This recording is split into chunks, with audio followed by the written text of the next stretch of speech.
Before you continue watching this video, make sure you hit the like button and the subscribe button. So guys, we will really be talking about the design part of this. So right now we are going to focus on the Redux, connecting our app with Redux, so that in a future video we can design the chat room and also work on the back end. Because after this Redux, I'm going to focus on the back end. Then lastly, we are going to come back to our chat room. So before we begin with Redux, I have to close everything here, but I think there are some things I need to change. For the register route, there are some couple things I didn't do here. I didn't change this back to sign up.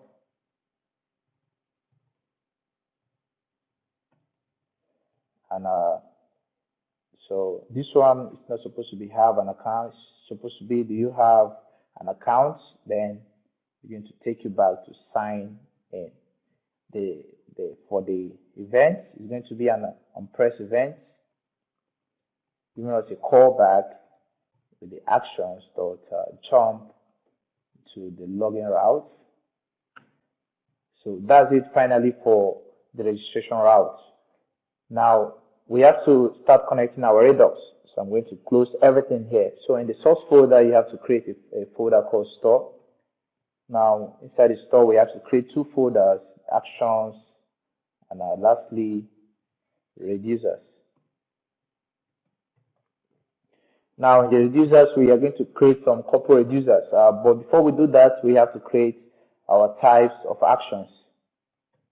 Now there are some couple things I have to copy and paste so that it doesn't get me delayed on this section.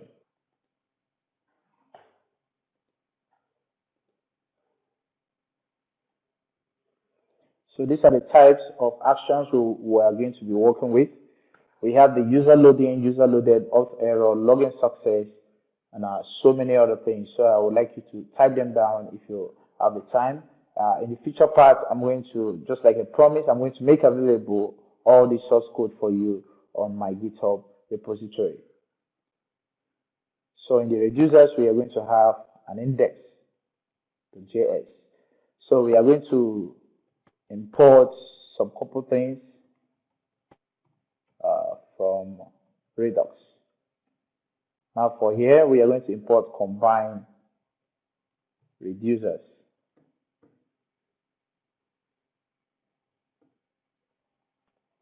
We are going to import combine reducers once more. Then we have to import our auth reducer. So I'm going to create this file shortly from auth reducer. We also have to import error. Okay, let's just import an error reducer. We also have to import a chat reducer.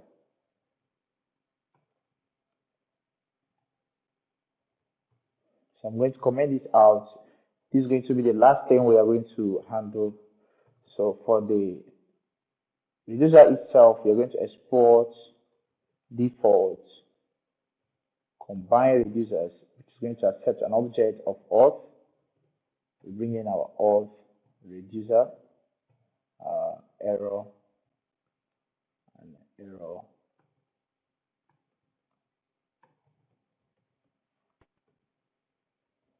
So I didn't type this correctly. So that's it for our reducer itself. Now I'm going to create these two files.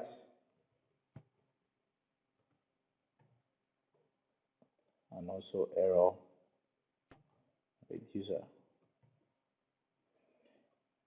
So our auth reducer is going to, please don't mind this error because I'm actually doing nothing with this Android app for now. So I'm just creating files. So as you create more files, it's going to be also refreshing on its own. So guys, make sure you hit the subscribe button and also the like button. Now in the auth reducer, we are going to declare our state, our initial state, and a lot of actions we are going to bring in, we are going to make use of. So the first thing I'm going to import is the assigned storage. If you can remember earlier when we were starting the video properly, we talked about the React Native community assigned storage. I'm still going to show you how we are going to link this one. Then in the Redux, for the Redux actions, we have to import a couple of things from our types. So go to options, the types, and for this one we have the user loading. So guys, sorry for that. We have the user loaded. We also have the auth error. We have the registration fail. We have the registration success. We have the login fail. Let me format this. Also, we have the login success. We also have finally, okay, we already have the registration success. I think user loading, user loaded, auth error, register fail, login fail. After register fail, we have, okay, register success, login fail, login success, and lastly, it's going to be log out, yeah, log out success. So for this one, it's going to have an initial state.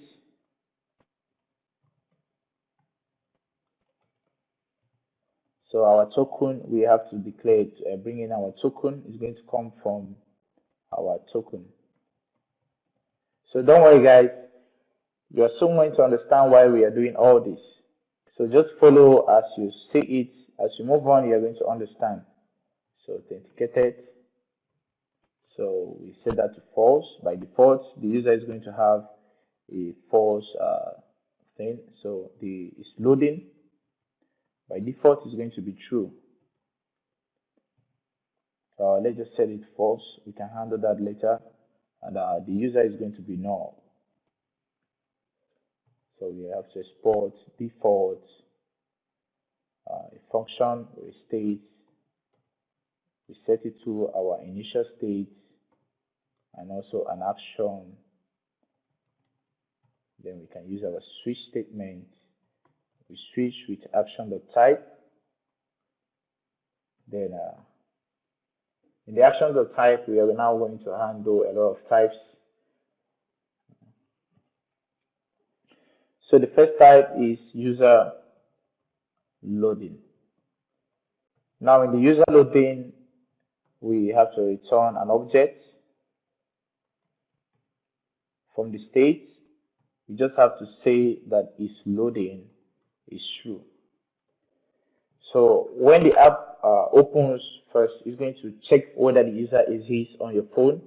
Then it's going to fire off from our state user loading action. Actually, is going to take from our state and set the user loading to true. Then the second case is going to be user loaded. Now, when the user loads, of course, which means that the user exists inside of our phone. Actually, when I say the user exists inside of our phone, we are going to understand this later. It means that our request was successful. We have a 200 request. Then it's going to grab the user, and we have to store some variables, store some things on our variables inside our phone. So in the assigned storage, we have to multi-set some couple things. So it's going to we are going to set a token. The token is coming from our action.payload.token. And lastly, we have to store a user. So we have to stringify that action.payload.user so that we can have our user object inside our phone memory. Then below that, we have to return in our state, which means it was authenticated. So it's authenticated. You can set that to true. And also it's loading false. Also the user action.payload is going to be our user itself. That means both the token and the user is going to be set to this user you see here. So, but as we advance, just like I promised, you are going to understand very soon. So we also have a case of login success. So login success and likewise a case of register success. So both of them are going to be doing exactly the same thing whenever a user registers successfully or logs in successfully. So they are just going to be doing exactly the same thing. Now what you have to do is to set exactly what you did here. We'll copy that down.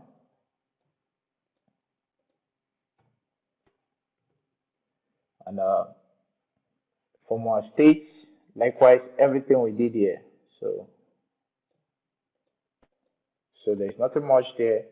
So what I really meant here is when a user logs in, just like when a user is loaded, let me change this token, it's going to grab information from our action.payload and store all this in our containers inside our phones.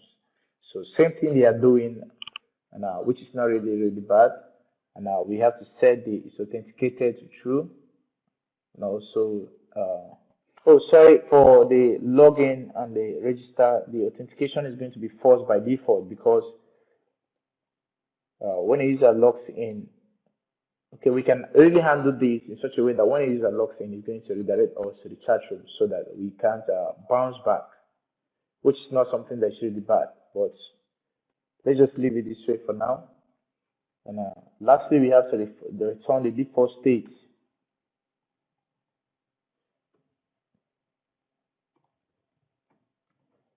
So the default state, we just have to return state. And that's it for our auth reducer. Okay, let's head over to our error reducer. Now in our error reducer, we have to import also some couple of actions. In our actions, we have to reference to types. And we have to get the errors. And also we have to clear errors. So we have to define our initial state.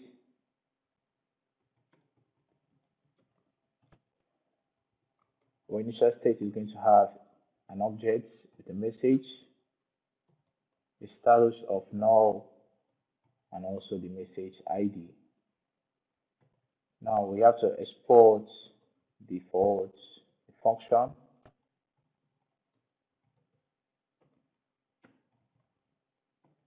This is our initial state and also our action. Every time I make a mistake typing this down. So the first one we have to define is a switch. We're going to do that with action.type. We have the case of get errors. Now we have to return some couple things in the message. We have to fill in the message with the action.payload.message. These are the messages we are going to be getting from our server side, and we have a status of action.payload.status. Also, we have the ID of action.payload.id. So the ID is going to be like a login field or register field.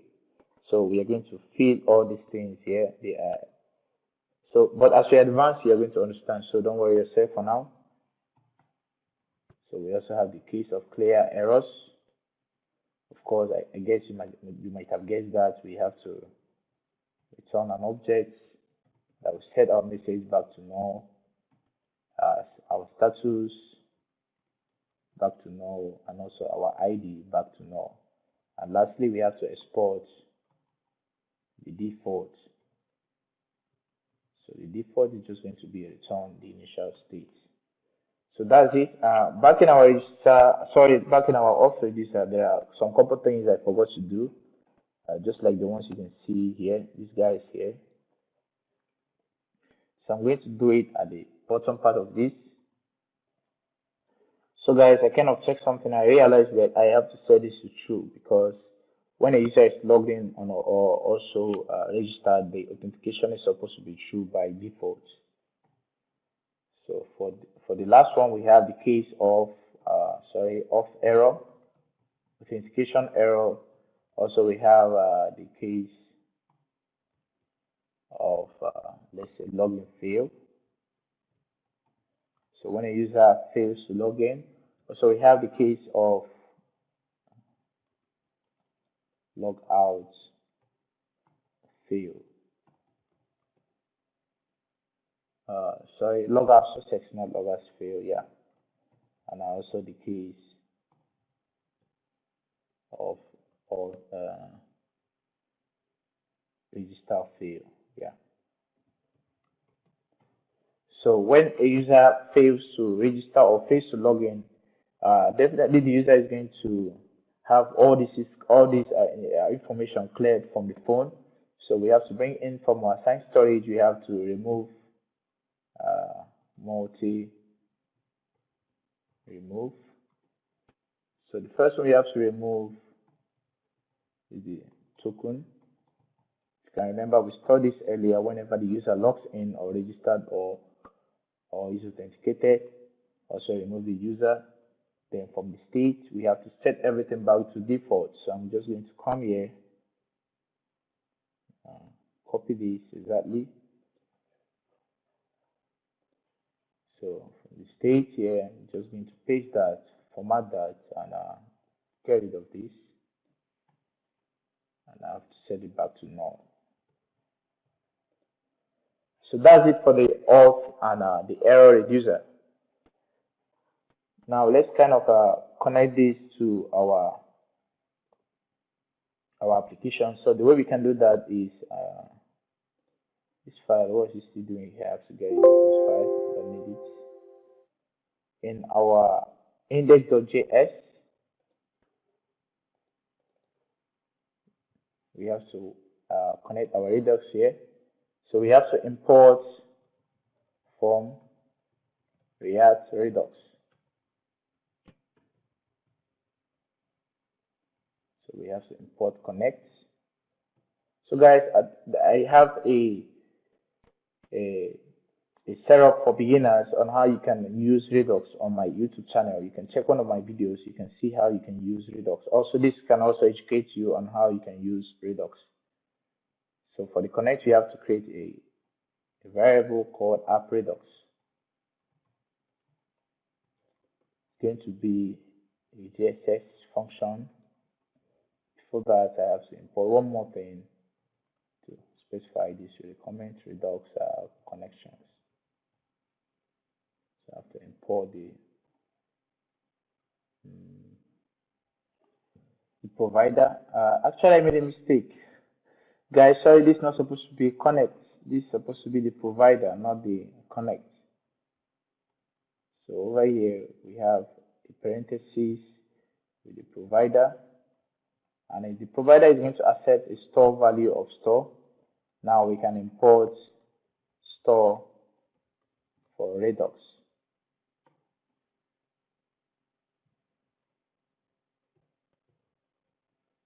So we have to import store from. So right now I'm going to create a file called store config.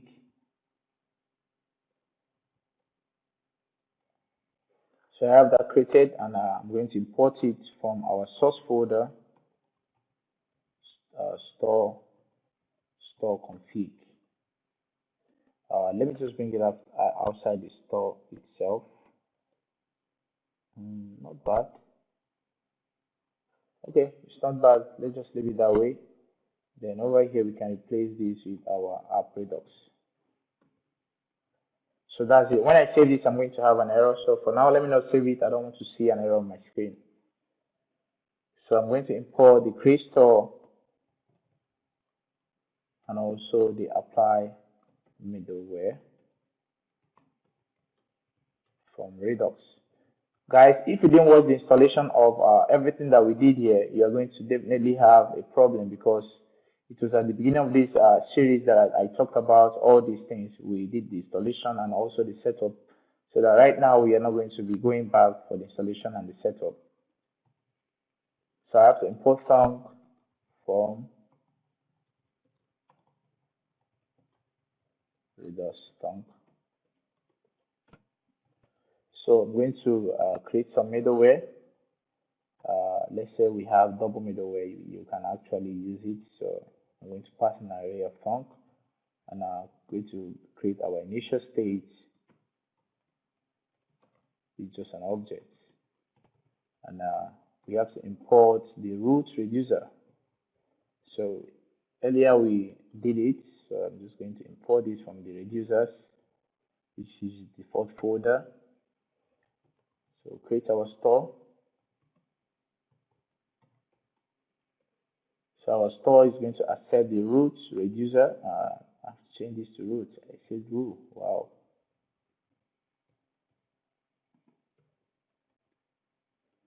Root reducer, and it's going to accept our initial state. Also, for the apply middleware, we have to pass our spread our middleware. So why we use the func is to help us to make some promise requests or access requests easily for us.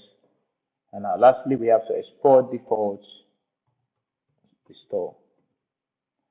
So I'll save this, and I'll save this, save everything once more to make sure everything is safe, and let's watch what our app has to give us.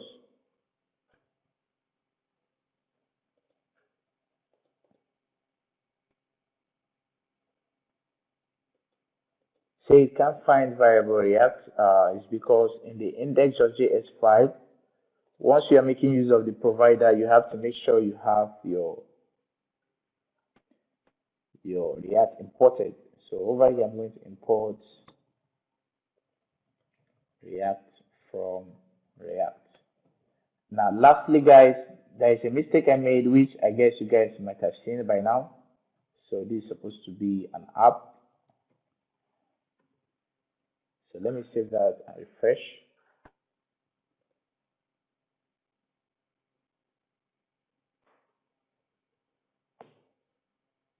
And wow, so we have our Redux connected, and our Redux is working very, very fine. It's now left for us to create our actions and start making our requests to the back end. So in the next video, I'm going to decide what we are going to talk about. It's just some for me to calm down right now because I can't rush things. So guys, I would like you to hit the subscribe button and also the like button, because it takes a couple of time to do this, and it's not easy for me, guys, because I really want to do this from my heart to help you guys out there to build a chat system, and also making use of Node mysql to build Android application, which is not really that easy. But this video is going to make it very easy for you, and it's going to be very explanatory. So guys, I would really like you to hit the subscribe button and also hit the like button. So thank you, and see you on my next video. Bye bye.